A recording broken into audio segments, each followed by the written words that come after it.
Hi friends, welcome back to my channel. അപ്പം നമ്മൾ ഇന്നൊരു വെഡ്ഡിംഗ് കേക്കിൻ്റെ വീഡിയോ ആയിട്ടാണ് വന്നിരിക്കുന്നത്. കസ്റ്റമർ നമുക്ക് വെഡ്ഡിംഗ് കേക്കിൻ്റെ ഓർഡർ തന്ന സമയത്ത് ഏത് കേക്കാണ് ഉണ്ടാക്കുക എന്നിങ്ങനെ ആലോചിച്ചിരിക്കുമ്പോഴാണ് കേട്ടോ പണ്ടൊരു കേക്ക് ചെയ്തിട്ട് അത് വീഡിയോ എടുക്കാതെ പോയതിൻ്റെ വിഷമം മനസ്സിലുണ്ടായിരുന്നു. അപ്പം ആ കേക്ക് തന്നെ ചെയ്താലോ എന്ന് തോന്നിയിട്ടോ. കാരണം അത് ആ ഒരു സമയത്ത് എന്ന് പറഞ്ഞിട്ടുണ്ടെങ്കിൽ ഇപ്പോഴും ട്രെൻഡിങ് ആക്കിയിട്ട് ഓടിക്കൊണ്ടിരിക്കണം. റിബൺ കൊണ്ടുള്ള ബൗ വെച്ചിട്ടുള്ള കേക്കാണ് കേട്ടോ. അപ്പം റീസെൻ്റ് ആയിട്ട് നന്നായിട്ട് ട്രെൻഡിങ്ങിലുണ്ടായിരുന്ന കേക്കാണ്. ബർത്ത്ഡേക്കും അതുപോലെ വെഡ്ഡിങ് ആനിവേഴ്സറിക്കും ഒക്കെ നമ്മൾ യൂസ് ചെയ്തിട്ടുണ്ടായിരുന്ന കേക്കാണ്. ലവ് ഷേപ്പിലുള്ള ഒരു കേക്കാണ് അന്ന് ഞാൻ ചെയ്തിട്ടുണ്ടായിരുന്നു. അതൊരു വെഡ്ഡിങ് ആനിവേഴ്സറി കേക്കായിരുന്നു കേട്ടോ. കസ്റ്റമർ തന്നിട്ടുള്ള ഒരു ഡെക്കറേഷൻ ആയിരുന്നു. അപ്പം നല്ലൊരു ഡെക്കറേഷൻ ആയിരുന്നു കേട്ടോ. പക്ഷേ അതെനിക്ക് വീഡിയോ എടുക്കാൻ മാത്രം പറ്റാണ്ട് പോയി. കാരണം കുറച്ച് സ്പേസിൻ്റെ പ്രശ്നം ഉണ്ടായിരുന്നു. പിന്നെ അതുപോലെ നല്ല തിരക്ക് പിടിച്ച കുറേ കേക്കൊക്കെ നമ്മൾ ചെയ്യുമ്പോൾ 1-2 കേക്കൊക്കെ വിട്ടുപോകാറുണ്ട്. പക്ഷേ എനിക്ക് ഒരിക്കലും താല്പര്യം ഇല്ലാതെ ഞാൻ വീഡിയോ എടുക്കാതെ ഒഴിവാക്കിയ ഒരു കേക്കായിരുന്നു കേട്ടോ. അപ്പം ഇനി എപ്പോഴെങ്കിലും അങ്ങനത്തെ ഒരു കേക്ക് ചെയ്യാൻ പറ്റിയാൽ ചെയ്തിട്ട് വീഡിയോ എടുക്കണം വിചാരിച്ചിട്ടാണ് ഞാൻ അന്ന് ഒഴിവാക്കിയിട്ടുണ്ടായിരുന്നത്. അപ്പം ഒരു വെഡ്ഡിങ് കേക്ക് തന്നെ വന്നപ്പോൾ അതും 1 kg കേക്ക് മതി എന്ന് പറഞ്ഞപ്പോൾ ഞാനിങ്ങനെ സജസ്റ്റ് ചെയ്തു കേട്ടോ. അപ്പോൾ ഞാൻ അവരുടെ അടുത്ത് കുറേ റെക്കമെൻഡ് ചെയ്തു. നല്ല ഡെക്കറേഷനാണ്, അടിപൊളിയാണ്, അങ്ങനെ എനിക്ക് പറഞ്ഞിട്ട്. പിന്നെ ഫോട്ടോ കാണിച്ചു കൊടുത്തപ്പോഴും കസ്റ്റമർക്ക് ഇഷ്ടമായി കേട്ടോ. അപ്പം ഇത് തന്നെ ആയിക്കോട്ടെ എന്നിട്ട് അവർ ഓർഡർ ചെയ്താണ് കേട്ടോ. അപ്പം അതേപോലെ ഞാൻ ഒരു ലവ് ഷേപ്പിലാണ് ചെയ്യണത്. അപ്പം നമ്മൾ ആദ്യം റൗണ്ട് ഷേപ്പിലാണ് ഉണ്ടാക്കിയിട്ടുണ്ടായിരുന്നത്. ക്രം കോട്ട് ചെയ്തിട്ട് കുറച്ച് നേരം ഫ്രിഡ്ജിൽ വെച്ച ശേഷമാണ് കേട്ടോ ഞാനിങ്ങനെ ലവ് ഷേപ്പിലേക്ക് ആക്കി മാറ്റുന്നത്. മുന്നൊക്കെ ഞാൻ റൗണ്ട് ഷേപ്പിലുള്ള കേക്കുകൾ ലവ് ഷേപ്പിലാക്കണ സമയത്ത് എനിക്കത് ചെയ്യാൻ കുറച്ച് പാടായിരുന്നു. പിന്നെയാണ് മനസ്സിലായത് നമ്മൾ റൗണ്ട് ഷേപ്പിലുള്ള കേക്ക് റൗണ്ട് ഷേപ്പിൽ നമ്മൾ ജസ്റ്റ് ക്രം കോട്ട് ചെയ്തും പോയിട്ട് കട്ട് ചെയ്യാൻ പാടില്ല. ഒരു അരമണിക്കൂറേലും ഫ്രിഡ്ജിൽ വെച്ച് സെറ്റായ ശേഷം വേണം കട്ട് ചെയ്യാൻ. അങ്ങനെയാണെങ്കിൽ നല്ല പെർഫെക്റ്റ് ആയിട്ട് നമുക്ക് ഉണ്ടാക്കാൻ പറ്റുള്ളൂ. അല്ലെങ്കിൽ നമുക്ക് ലവ് ഷേപ്പ് ആക്കി എടുക്കാൻ നല്ല ബുദ്ധിമുട്ടായിരിക്കും.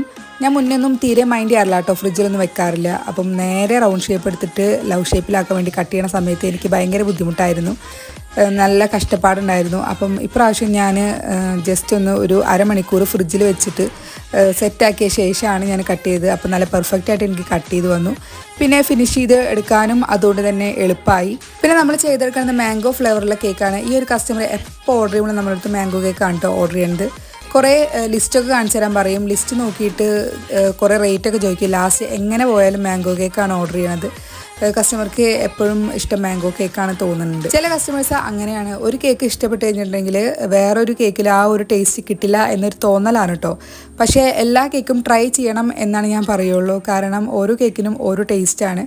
പക്ഷേ എൻ്റെ മിക്ക കസ്റ്റമേഴ്സും ഒരു കേക്ക് അങ്ങനെ ഇഷ്ടപ്പെട്ടിട്ടുണ്ടെങ്കിൽ പിന്നെ അത് മാത്രമേ ഓർഡർ ചെയ്യാറുള്ളൂ. അപ്പം നമ്മളിതാ കേക്ക് ഫിനിഷിങ് ചെയ്ത ശേഷം പിന്നെ അതിൻ്റെ മുകളിൽ ഫാൻസി ആയിട്ടുള്ള കുറച്ച് ഡെക്കറേഷൻ ചെയ്യാൻ കേട്ടോ. ഞാൻ കണ്ടിട്ടുള്ള ഓൾമോസ്റ്റ് എല്ലാ ബോ വെച്ചിട്ടുള്ള കേക്കുകളും റൗണ്ട് ഷേപ്പിലാണ്, ബ്ലാക്ക് കളറാണ്. അപ്പം എനിക്ക് എൻ്റെ മുന്നേ ഒരു കസ്റ്റമർ തന്നിട്ടുണ്ടായിരുന്നത് ലവ് ഷേപ്പിലായിരുന്നു കേട്ടോ. വെഡിങ് ആനിവേഴ്സറി കേക്കാണെന്ന് പറഞ്ഞല്ലോ, വീഡിയോ എടുക്കാൻ പറ്റാതെ പോയത്. പക്ഷേ ലവ് ഷേപ്പും ബ്യൂട്ടിഫുൾ ആണ് കേട്ടോ. ബോ വെച്ച് കഴിഞ്ഞിട്ടുണ്ടെങ്കിൽ ഞാൻ ഇതുവരെ റൗണ്ട് ഷേപ്പിൽ എനിക്ക് ചെയ്യാൻ പറ്റിയിട്ടില്ല. ഇപ്പോഴാണെങ്കിൽ ഇതിൻ്റെ ട്രെൻഡും ഇല്ലല്ലോ, പോയി തുടങ്ങിയല്ലോ. ആകെ ഒരു വട്ടം ഓർഡർ കിട്ടിയിട്ടില്ല ഈ ഒരു ഡിസൈൻ. എനിക്ക് ചെയ്യാൻ പറ്റാണ്ടല്ല, എനിക്ക് വീഡിയോ എടുക്കാൻ പറ്റാണ്ട് പോയി എന്നുള്ളൊരു വിഷമം ഉണ്ടായിരുന്നു കേട്ടോ. അപ്പം ഈ ഒരു കസ്റ്റമറെ സോപ്പിട്ടപ്പോൾ അതും സാധിച്ചു. അപ്പം നമ്മൾ ജസ്റ്റ് ഫാൻസി ഡെക്കറേഷൻ ചെയ്യുന്നുണ്ട് പറഞ്ഞല്ലോ, അത് കഴിഞ്ഞു കേട്ടോ. അതേ സെയിം കളറിൽ തന്നെയാണ് നമ്മൾ ഫാൻസി ഡെക്കറേഷനും ചെയ്തെടുക്കണത്. ഞാൻ എന്താണ് മാറ്റർ ചെയ്തിട്ടുള്ളത് കസ്റ്റമറുടെ അടുത്ത് ചോദിച്ചപ്പോൾ ആൾക്കൊരു ഐഡിയ ഉണ്ടായിരുന്നില്ല കേട്ടോ. ഒരു വെഡ്ഡിങ് കേക്ക് അല്ലേ, അതിന് പറ്റിയിട്ടുള്ള എന്തെങ്കിലും ഒന്ന് എഴുതിക്കോ എന്ന് എന്നോട് പറഞ്ഞു. അപ്പം ഞാൻ ഹാപ്പി മാരീഡ് ലൈഫ് തന്നെ എഴുതാമെന്ന് പറഞ്ഞപ്പോൾ അതന്നെ എഴുതിക്കോളാൻ പറഞ്ഞു കേട്ടോ. അപ്പം റെഡ് കളറിലാണ് നമ്മൾ എഴുതേണ്ടത്. അതുപോലെ ലവ് ഷേപ്പ് നമ്മൾ കേക്കിൻ്റെ സൈഡ് ഭാഗത്ത് മൊത്തത്തിൽ ഇങ്ങനെ കൊടുക്കുന്നുണ്ട് കേട്ടോ, ഒക്കെ റെഡ് കളറിലാണ്. പിന്നെ നമ്മൾ ബൗ വെച്ച് കൊടുക്കുന്നതും റെഡ് കളറിൽ തന്നെയാണ് കേട്ടോ. അപ്പം ഇതാണ് നമ്മുടെ കേക്കിൻ്റെ ഫൈനൽ ലുക്ക്. നിങ്ങൾക്ക് ഇഷ്ടപ്പെട്ടിട്ടുണ്ടെങ്കിൽ ലൈക്ക് ചെയ്യുക, ഷെയർ ചെയ്യുക. പുതിയ ഫ്രണ്ട്സൊക്കെ ഉണ്ടെങ്കിൽ സബ്സ്ക്രൈബ് ചെയ്ത് സപ്പോർട്ട് ചെയ്യുക. നെക്സ്റ്റ് വീഡിയോ ആയിട്ട് വീണ്ടും കണ്ടുമുട്ടാം. Tata, take care.